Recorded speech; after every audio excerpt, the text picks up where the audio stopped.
Well, for our next guest, the impact of these tariffs have forced her to close her shop in Point Roberts, Washington. So that's a small community, and it's fully cut off from the U.S. by land. Visitors have to go through British Columbia to get from Point Roberts to the rest of the United States. So it's a community very much reliant on Canadian neighbors for essentials and business too. Beth Calder is the co-owner of Point to Point Parcel, and the majority of her customers are Canadian.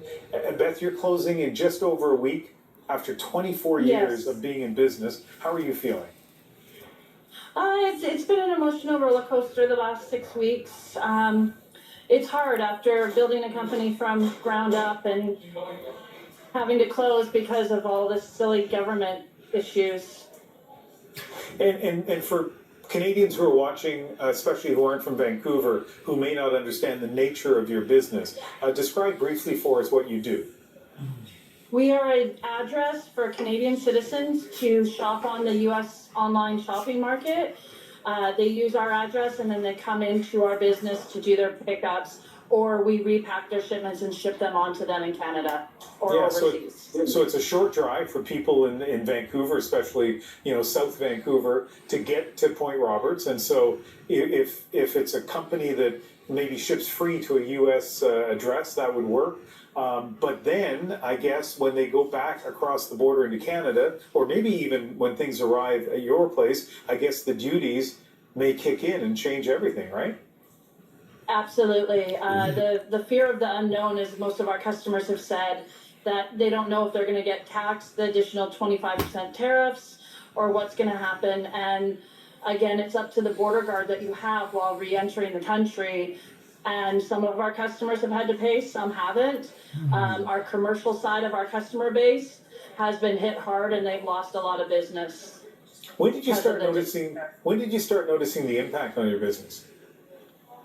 In February, we started to notice it verbally, that customers were coming in and letting us know that they would not be returning to the States for 4 years. They were unhappy with the things that our U.S. president was saying in regards to Canada as a country. And then it turned about by the first week of March, we were already losing business. And by about the 10th of March, we were already 75% down in business. Yeah, and I can't overstress that Point Roberts, two things about it, I guess. One is that it relies so much on Canadians, Canadian business, and that sort of thing. And that there's so many Canadians feel welcome down there, right? Like they really enjoy being there. But you just went through COVID, and that was a huge blow in terms of not being able to freely go across the border. Now this, and clearly for you, your business just can't withstand this anymore. No, the last 5 years has been a total roller coaster ride. When COVID hit, people couldn't come across, so they still wanted to shop, so they would pay us to ship their stuff to them. Now they can come across and they're choosing not to because they don't like the way the U.S. is being run right now with the government. They don't like the way they're being talked about as Canadian citizens, and the fear of the unknown entering into the U.S. if their phones are going to be gone through or they're going to be held at the border, and then returning if they're going to incur additional charges anywhere from 25% up to 200%. Yeah, I mean, your story is a good reminder of how the ripple effects of these trade policies by the U.S. president. And so if you could send a message to him or his policy advisors, what would it be? I would ask them to please not make such hasty choices. Look at the whole country in a whole, that it's not just Point Roberts, it's all the way across the U.S.-Canadian border.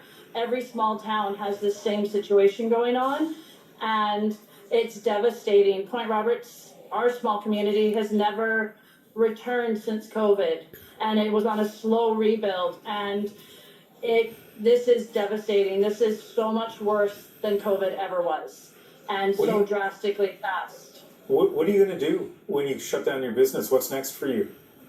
Well, luckily my staff all either have other jobs or they're relocating to where they want to live. My son's going to go travel for a bit.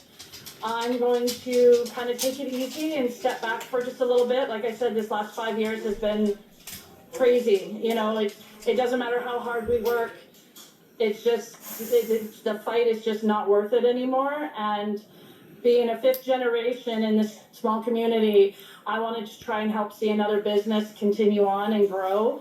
So we've partnered up with one of the other parcel businesses, In Out Parcel, and a lot of our customer base has chosen to move over to their location where they have 24-hour pickup, and hopefully, you know, that will build that company and just see businesses survive in this town. Because unfortunately, we didn't own the location we were at, so we were kind of under the say of our landlords, and they didn't want us to have 24-hour pickup, and we were running out of choices of how to keep the doors open. Well, I'm sorry your business is ending on this note, Beth. Thanks for speaking with us. Absolutely, thank you. Beth Calder, the owner of Point to Point Parcel in Point Roberts, Washington, a business that is about to shut down.